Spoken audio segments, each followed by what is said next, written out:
Doctor காலையில் எழுந்தோடனே என்னோட கை விரல் ஜாயின்ஸ் எல்லாம் ஸ்டிஃபாக இருக்குது, வலிக்குது. அது மூவ் பண்ண அந்த வலி குறையுது.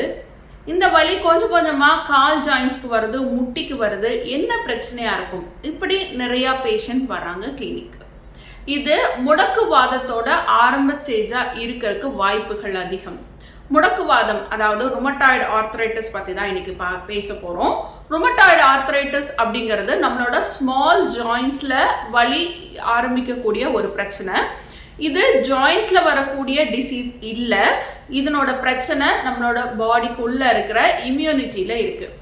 இம்யூனிட்டி நம்ம ஜாயின்ஸை டேமேஜ் பண்ணுறது வழியாக வரக்கூடிய ஒரு பிரச்சனை தான் ருமட்டாய்டு ஆர்த்ரைட்டிஸ். இது நம்ம ஜாயின்ஸில் வர வழியாக கன்சிடர் பண்ணி அதுக்கு வலி மாத்திரைகளையும் ஸ்டீராய்ட்ஸையும் வருஷக்கணக்காக எடுத்துகிட்டே வரும் பொழுது நம்மளுடைய நோயும் கண்ட்ரோல் ஆகாது, அந்த மாத்திரைகள்னால வர சைடு எஃபெக்டையும் நம்ம ஃபேஸ் பண்ணுற மாதிரி இருக்கும். இது ரொம்ப சிம்பிளாக ஹோமியோபதியில் ரெக்கவர் பண்ணிக்கக்கூடிய ஒரு டிசீஸ். ருமட்டாய்டு ஆர்த்ரைட்டிஸ் முடக்குவாதம் அப்படிங்கிறது, ருமட்டாய்டு ஆர்த்ரைட்டிஸ் சரவாங்கி இல்லை முடக்குவாதம்ங்கிறது கம்ப்ளீட்டாக க்யூர் பண்ணக்கூடிய ஒரு டிசீஸ். எந்த ஸ்டீராய்டு இல்லாமல், பெயின் கில்லர் இல்லாமல் நம்ம இம்யூனிட்டியை சரி பண்ணுறது வழியாக ஃபுல்லாக கம்ப்ளீட்டாக நம்ம க்யூர் பண்ணிக்கலாம்.